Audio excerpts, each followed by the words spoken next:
Hey guys, welcome back to the channel. ಮೊದಲನೇದಾಗಿ ನಮ್ಮ John ಸಿನಾ ಹಾಗೆ CM ಪಂಕ್ ಅವರ ಬಗ್ಗೆ ಮಾತಾಡೋದಾದ್ರೆ ನಿಮಗೆ ಗೊತ್ತಿರಬಹುದು, ರೀಸೆಂಟ್ ಆಗಿ ನಡೆದಂತಹ ಸ್ಮ್ಯಾಕ್ ಡೌನ್ನಲ್ಲಿ ನಮ್ಮ ಜಾನ್ ಸಿನಾ ಅವರು ಪೈಪ್ ಬಾಂಬ್ ಪ್ರೋಮೋನ ರೀಕ್ರಿಯೇಟ್ ಮಾಡ್ತಾರೆ. 2011ರಲ್ಲಿ ನಮ್ಮ CM ಪಂಕ್ ಅವರ ಅದ್ಭುತವಾದ ಪ್ರೋಮೋ ನಮಗೆ ನೋಡೋದಕ್ಕೆ ಸಿಕ್ಕಿರುತ್ತೆ. ಆ್ಯಂಡ್ ಸಿಮಿಲರ್ ವೇಯಲ್ಲಿ ನಮ್ಮ ಜಾನ್ ಸಿನಾ ಅವರು ಕೂಡ ಪ್ರೋಮೋನ ಕಟ್ ಮಾಡ್ತಾರೆ. ಆಗಲೂ ಕೂಡ ಜಾನ್ ಸಿನಾ ಹಾಗೆ ಆರ್-ಟ್ರೂತ್ ಅವರ ನಡುವೆ ಮ್ಯಾಚ್ ನೋಡೋದಕ್ಕೆ ಸಿಗ್ತಾ ಇರುತ್ತೆ. ಆ್ಯಂಡ್ ಸ್ಮ್ಯಾಕ್ ಡೌನಲ್ಲೂ ಕೂಡ ಜಾನ್ ಸಿನಾ ಹಾಗೆ ಆರ್-ಟ್ರೂತ್ ಅವರ ನಡುವೆ ಮ್ಯಾಚ್ ನೋಡೋದಕ್ಕೆ ಸಿಗ್ತಾ ಇರುತ್ತೆ. ಆ್ಯಂಡ್ ಜಾನ್ ಸಿನಾ ಅವರು ಟೇಬಲ್ ಮೇಲೆ ಇರ್ತಾರೆ, ಇಲ್ಲಿ ನಮ್ಮ CM ಪಂಕ್ ಅವರು ಟೇಬಲ್ ಮೇಲೆ ಇರ್ತಾರೆ. ಅಂಡ್ ಸಿಮಿಲರ್ ವೇ ಅಲ್ಲಿ ನಮ್ಮ ಜಾನ್ ಸಿನಾ ಅವರು ಕೂಡ CM ಪಂಕ್ ಅವರ ರೀತಿನೇ ಪ್ರೋಮೋನ ಸ್ಟಾರ್ಟ್ ಮಾಡಿ ಆ ಒಂದು ಪ್ರೋಮೋನ ಎಂಡ್ ಮಾಡಿದ್ದಾರೆ. ಇಂಟರ್ನೆಟ್ ಅಲ್ಲಿ ಸಿಕ್ಕಾಪಟ್ಟೆ ವೈರಲ್ ಕೂಡ ಆಗ್ತಾ ಇದೆ. ಅಷ್ಟೇ ಅಲ್ಲ, ಕೇವಲ 24 ಗಂಟೆಯಲ್ಲಿ WWE ಎಲ್ಲ ಸೋಷಿಯಲ್ ಮೀಡಿಯಾ ಪ್ಲಾಟ್ಫಾರ್ಮ್ ಇಂದನೂ ಕೂಡ 51 ಮಿಲಿಯನ್ ವ್ಯೂಸ್ನ ಈ ಒಂದು ಸೆಗ್ಮೆಂಟು ಗಿಟ್ಟಿಸ್ಕೊಂಡಿದೆ. ಸೊ ಎಷ್ಟು ವೈರಲ್ ಆಗ್ತಾ ಇದೆ ಅಂತ ಸ್ವಲ್ಪ ನೀವೇ ಊಹೆ ಮಾಡಬಹುದು. ಅಫ್ಕೋರ್ಸ್ ನಮ್ಮ ಜಾನ್ ಸಿನಾ ಅವರು ಆಸ್ ಎ ಹೀಲ್ ಆಗಿ ಸಿಕ್ಕಾಪಟ್ಟೆ ಅದ್ಭುತವಾದ ಪ್ರೋಮೋನ ಮೊದಲನೇ ಬಾರಿ ಕಟ್ ಮಾಡಿದ್ದಾರೆ. ಇಷ್ಟು ದಿನ ಅವರು ಫ್ಯಾನ್ಸ್ಗಳ ಕುರಿತು ಮಾತಾಡ್ತಾ ಇದ್ರು, ಫ್ಯಾನ್ಸ್ಗಳಿಗೆ ಹಂಗೆ ನೀವೆಲ್ಲ ಹಿಂಗೆ ಅಂತ ಮಾತಾಡ್ತಾ ಇದ್ರು. ಬಟ್ ಫಸ್ಟ್ ಟೈಮು ಒಬ್ಬ ರೆಸ್ಲರ್ನ ಕುರಿತು ಈ ರೀತಿ ಅದ್ಭುತವಾದ ಪ್ರೋಮೋನ ಕಟ್ ಮಾಡಿರೋದು as A eel super star. And ಅದಕ್ಕೋಸ್ಕರನೇ ಅದು ಎಲ್ಲರಿಗೂ ಕೂಡ ಇಷ್ಟ ಆಗಿದೆ. ನೆಕ್ಸ್ಟ್ ಅಪ್ಡೇಟ್ ಕಡೆ ಬರೋದಾದ್ರೆ ಇದಿರ್ತಕ್ಕಂಥದ್ದು ನಮ್ಮ ಸ್ಟಾಂಗ್ ಕೋಲ್ಡ್ ಸ್ಟೀವ್ ಆಸ್ಟನ್ ಅವರ ಬಗ್ಗೆ. ನಿಮಗೆ ಗೊತ್ತಿರಬಹುದು, ಕಡೆದಾಗಿ WrestleMania 41 ನಲ್ಲಿ ನಮಗೆ ಸ್ಟಾಂಗ್ ಕೋಲ್ಡ್ ಸ್ಟೀವ್ ಆಸ್ಟನ್ ಅವರು ನೋಡೋದಕ್ಕೆ ಸಿಕ್ಕಿದ್ರು. ಅವರು ಒಂದು ಸೆಗ್ಮೆಂಟ್ ಅಲ್ಲಿ ಇರ್ತಾರೆ, ರಾಕ್ ಆಗಿ ಸ್ಟೀವ್ ಆಸ್ಟನ್ ಅವರ ಫೇಸ್ ಆಫ್ ಆಗುತ್ತೆ, ಹಂಗೆ ಹಿಂಗೆ ಏನೇನೋ ಅನ್ಕೊಂಡಿದ್ವಿ. ಬಟ್ ನೋಡೋದಕ್ಕೇನೋ ಸಿಕ್ಕಿದ್ರು, ಆದರೆ ಅಟೆಂಡೆನ್ಸ್ನ ಅನೌನ್ಸ್ ಮಾಡೋದಕ್ಕೆ ಬಂದಿದ್ರು. ಅಲ್ಲಿ ಒಂದು ಆಕ್ಸಿಡೆಂಟ್ನು ಕೂಡ ನಮ್ಮ ಸ್ಟಾಂಗ್ ಕೋಲ್ಡ್ ಸ್ಟೀವ್ ಆಸ್ಟನ್ ಅವರು ಮಾಡಿ ಹೋಗ್ತಾರೆ. ಫ್ಯಾನಿಗೆ ಹೋಗಿ ಬೇರಿಕೇಡ್ಗೆ ಗುದ್ಬಿಡ್ತಾರೆ ಅಂತಲೇ ಹೇಳ್ಬೋದು. ಆ್ಯಂಡ್ ಈಗ ಅಪ್ಡೇಟ್ಗಳು ಬರ್ತಿರೋ ಪ್ರಕಾರ ಸ್ಟಾಂಗ್ ಕೋಲ್ಡ್ ಸ್ಟೀವ್ ಆಸ್ಟನ್ ಅವರು ಇನ್ನೂ ಕೂಡ ಒಂದು ಮ್ಯಾಚಲ್ಲಿ ಕಂಪೀಟ್ ಮಾಡ್ತಾರಂತೆ. ಆ್ಯಂಡ್ ಇದನ್ನ ಅವರೇ ಹೇಳಿದಾರಂತೆ. WrestleMania 41 ಟೈಮಲ್ಲಿ ಬ್ಯಾಕ್ ಸ್ಟೇಜಲ್ಲಿ ತುಂಬ ಜನಗಳಿಗೆ ನಮ್ಮ ಸ್ಟಾಂಗ್ ಕೋಲ್ಡ್ ಸ್ಟೀವ್ ಆಸ್ಟನ್ ಅವರು ನಾನು ಇನ್ನೂ ಒಂದು ಮ್ಯಾಚಲ್ಲಿ ಕಂಪೀಟ್ ಮಾಡಬಲ್ಲೆ ಅಂತ ಹೇಳಿದಾರಂತೆ. ಆ್ಯಂಡ್ ಈಗ ಅದೆಲ್ಲದೂ ಕೂಡ ಹೊರಗಡೆ ಬರ್ತಾ ಇದೆ. ನೋಡೋಣ, ಇವರೇನಾದರೂ ಮ್ಯಾಚ್ ಆಡೋದಕ್ಕೆ ಒಪ್ಕೊಂಡ್ರೆ WrestleManiaದಲ್ಲಿ WWE ಅವರು ಚಿಕ್ಕದಾಗಿ ಒಂದು ಮ್ಯಾಚ್ನು ಕೂಡ ಇಡಬಹುದು. ನೆಕ್ಸ್ಟ್ ಅಪ್ಡೇಟ್ ಕಡೆ ಬರೋದಾದ್ರೆ ಇದ್ದಿರ್ತಕ್ಕಂಥದ್ದು ನಮ್ಮ ಅಂಡರ್ಟೇಕರ್ ಅವರ ಬಗ್ಗೆ. ರೀಸೆಂಟ್ ಆಗಿ ಒಂದು ಅಪ್ಡೇಟ್ ವಿಡಿಯೋದಲ್ಲಿ ತಿಳಿಸಿದ್ದೆ, ನಮ್ಮ ಅಂಡರ್ಟೇಕರ್ ಅವರು ಕೂಡ ಕ್ರಿಯೇಟಿವ್ ಬೋರ್ಡ್ನ ಜಾಯ್ನ್ ಆಗೋದಕ್ಕೆ ಸಿಕ್ಕಾಪಟ್ಟೆ ಇಂಟ್ರೆಸ್ಟಿಂಗ್ ಆಗಿದ್ದಾರೆ. ಆ್ಯಂಡ್ ಮನಿ ಇನ್ ದ ಬ್ಯಾಂಕಲ್ಲಿ ಅವರ ಕ್ರಿಯೇಟಿವ್ ಕಂಟ್ರೋಲು ಕೂಡ ಸಿಕ್ಕಾಪಟ್ಟೆ ಜಾಸ್ತಿ ಇತ್ತು. ಜಾಸ್ತಿ ಮನಿ ಇನ್ ದ ಬ್ಯಾಂಕ್ ಶೋನ ನಮ್ಮ ಅಂಡರ್ಟೇಕರ್ ಅವರೇ ಬುಕ್ ಮಾಡಿದ್ದು. ಆ್ಯಂಡ್ ಅದರಿಂದನೇ ಕ್ರಿಯೇಟಿವ್ ಮೆಂಬರ್ ಆಗೋದಕ್ಕೂ ಕೂಡ ನಮ್ಮ ಅಂಡರ್ಟೇಕರ್ ಅವರು ಇಂಟ್ರೆಸ್ಟಿಂಗ್ ಆಗಿದ್ದಾರೆ ಅಂತ ಅಪ್ಡೇಟ್ ಬಂದಿತ್ತು. ಆ್ಯಂಡ್ ಈಗ ನಮ್ಮ ಅಂಡರ್ಟೇಕರ್ ಅವರು ಅದನ್ನು ಕನ್ಫರ್ಮ್ ಕೂಡ ಮಾಡಿದ್ದಾರೆ. ಅವ್ರು ಹೇಳ್ತಾರೆ, ಅಲ್ಲೇನಾದರೂ ನನಗೆ ಜಾಗ ಇದ್ದರೆ, ಅಲ್ಲಿ ನನ್ನ ಅಗತ್ಯಕತೆ ಇದ್ದರೆ ಖಂಡಿತವಾಗ್ಲೂ ಕೂಡ ನಾನು ಆ ಒಂದು ಜಾಗನ ತುಂಬೋದಕ್ಕೆ ರೆಡಿ ಆಗಿದ್ದೀನಿ ಅಂತ ನಮ್ಮ ಅಂಡರ್ಟೇಕರ್ ಅವರು ಕೂಡ ಗ್ರೀನ್ ಸಿಗ್ನಲ್ನ ಕೊಟ್ಟಿದ್ದಾರೆ. ಸೊ ಪ್ರಾಬಬ್ಲಿ ಆದಷ್ಟು ಬೇಗ ಕ್ರಿಯೇಟಿವ್ ಟೀಮಲ್ಲಿ ನಮ್ಮ ಅಂಡರ್ಟೇಕರ್ ಅವರು ಕೂಡ ಬಂದು ಜಾಯ್ನ್ ಆಗ್ಬೋದು. ನೆಕ್ಸ್ಟ್ ಅಪ್ಡೇಟ್ ಕಡೆ ಬರೋದಾದ್ರೆ ಇದಿರ್ತಕ್ಕಂಥದ್ದು ನೈಟ್ ಆಫ್ ಚಾಂಪಿಯನ್ಸ್ ಬಗ್ಗೆ. ನಿಮಗೆ ಗೊತ್ತಿರಬಹುದು, ನೆಕ್ಸ್ಟ್ ವೀಕು ನಮಗೆ ನೈಟ್ ಆಫ್ ಚಾಂಪಿಯನ್ಸ್ ನೋಡೋದಕ್ಕೆ ಸಿಗ್ತಾ ಇದೆ ಸೌದಿ ಅರೇಬಿಯಾದಲ್ಲಿ. ಬಟ್ ಈಗ ಅಪ್ಡೇಟ್ಗಳು ಬರ್ತಿರೋ ಪ್ರಕಾರ ಈ ಒಂದು ಶೋ ಕ್ಯಾನ್ಸಲ್ ಆಗ್ಬೋದು, ಅಥವಾ ಪೋಸ್ಟ್ಪೋನ್ ಆಗ್ಬೋದು, ಅಥವಾ ಟ್ರಾನ್ಸ್ಫರ್ ಕೂಡ ಆಗ್ಬೋದು.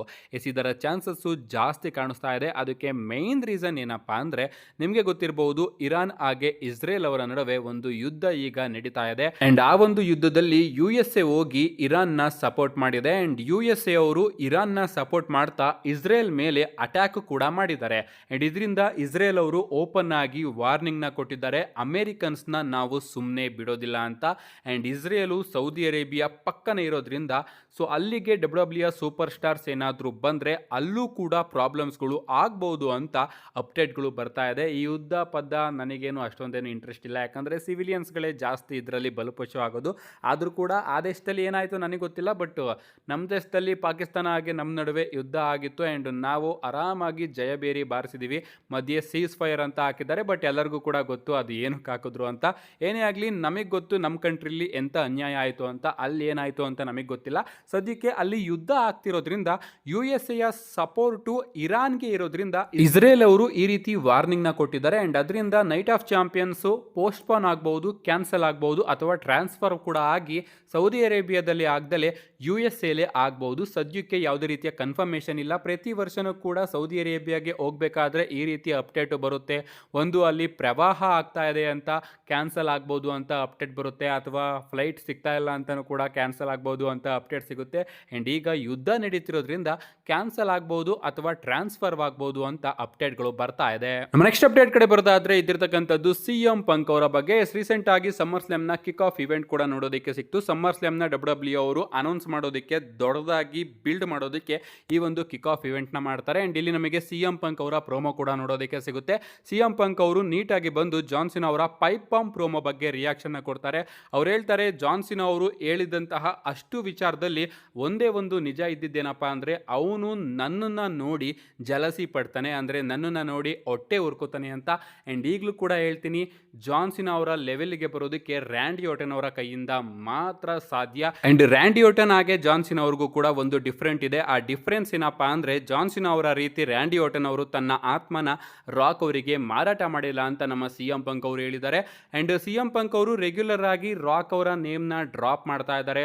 ಆ ಒಂದು ಸೆಗ್ಮೆಂಟ್ನ ಮಾಡೋದಕ್ಕೆ ಮೇನ್ ರೀಸನ್ ಏನಪ್ಪ ಅಂದರೆ, ಎಲಿಮಿನೇಷನ್ ಚೇಂಬರಲ್ಲಿ ಟಿಕೆಟ್ಸ್ಗಳು ಮಾರಾಟ ಆಗ್ತಿರ್ಲಿಲ್ಲ. ಆ್ಯಂಡ್ ಅದಕ್ಕೋಸ್ಕರ ಆ ಒಂದು ಸೆಗ್ಮೆಂಟ್ ನಮಗೆ ನೋಡೋದಕ್ಕೆ ಸಿಕ್ತು.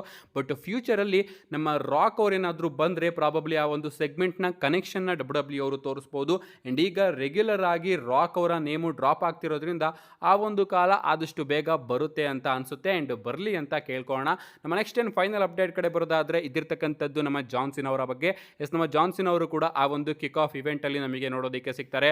ಮೊದಲನೇದಾಗಿ ಜಾನ್ಸಿನಾ ಅವರಿಗೆ ವಿಲನ್ ಆಗಿ ಸಿಕ್ಕಾಪಟ್ಟೆ ಕಷ್ಟ ಆಗ್ತಿದೆ ಅನಿಸುತ್ತೆ. ಅದಕ್ಕೋಸ್ಕರ ಕಿಕ್ ಆಫ್ ಇವೆಂಟಲ್ಲಿ ಹೀರೋ ಆಗಿ ಬಂದಿರ್ತಾರೆ. ಆ್ಯಂಡ್ ಕ್ಯಾಮ್ರಾಮ್ಯಾನ್ ಸ್ಟೂನ ಕೂಡ ಹಗ್ ಮಾಡಿಕೊಂಡು ಒಂದು ಅದ್ಭುತವಾದ ಸ್ಟೇಟ್ಮೆಂಟ್ನು ಕೂಡ ಕೊಟ್ಟಿದ್ದಾರೆ. ಅವ್ರು ಹೇಳ್ತಾರೆ, ಈಗ ನೀವು ಟೆಲಿವಿಷನ್ ಅಲ್ಲಿ ಕೂತ್ಕೊಂಡು ನಮ್ಮನ್ನ ನೋಡ್ತಾ ಸಿಕ್ಕಾಪಟ್ಟೆ ಕನ್ಫ್ಯೂಸ್ ಆಗಿರ್ಬೋದು ಆ್ಯಂಡ್ ಥಿಂಕ್ ಮಾಡ್ತಾ ಇರ್ಬೋದು, ನಾವು ನಿಮಗೋಸ್ಕರ ಏನನ್ನ ರೆಡಿ ಮಾಡ್ತಾ ಇದೀವಿ ಅಂತ.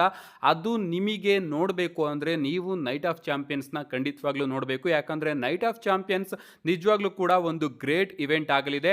ನನಗೆ ಗೊತ್ತು ನೀವು ಸ್ಮ್ಯಾಕ್ ಡೌನ್ನ ಎಂಜಾಯ್ ಮಾಡಿದ್ದೀರಾ ಅಂತ, ಕಳೆದ ಸ್ಮ್ಯಾಕ್ ಡೌನ್ನ ನೀವು ತುಂಬಾ ಎಂಜಾಯ್ ಮಾಡಿದ್ದೀರಾ ಅಂತ. ಆ್ಯಂಡ್ ಅದೇ ರೀತಿ ನೆಕ್ಸ್ಟ್ ಸ್ಮ್ಯಾಕ್ ಡೌನ್ ಕೂಡ ನೀವು ಸಿಕ್ಕಾಪಟ್ಟೆ ಎಂಜಾಯ್ ಮಾಡ್ತೀರಾ. ಯಾಕಂದರೆ ಆ ರೀತಿಯ ಅಡುಗೆನ ನಾವು ನಿಮಗೋಸ್ಕರ ತಯಾರಿ ಮಾಡ್ತಾ ಇದ್ದೀವಿ ಅಂತ ನಮ್ಮ ಜಾನ್ಸಿನಾ ಅವರು ನೆಕ್ಸ್ಟ್ ಸ್ಮ್ಯಾಕ್ ಡೌನ್ ಹಾಗೆ ನೈಟ್ ಆಫ್ ಚಾಂಪಿಯನ್ಸ್ ಶೋನ ಸಿಕ್ಕಾಪಟ್ಟೆ ಹೈಪ್ ಮಾಡಿದ್ದಾರೆ. ನೋಡೋಣ ಗೈಸ್, ನಮ್ಮ ಜಾನ್ಸಿನಾ ಅವರ ಪ್ರಕಾರ ನೆಕ್ಸ್ಟ್ ಸ್ಮ್ಯಾಕ್ ಡೌನ್ ಅಲ್ಲಿ ಹಾಗೆ ನೈಟ್ ಆಫ್ ಚಾಂಪಿಯನ್ಸ್ ಅಲ್ಲಿ ಅಂತ ದೊಡ್ಡ ವಿಚಾರ ಏನು ನೋಡೋದಕ್ಕೆ ಸಿಗುತ್ತೆ ಅಂತ.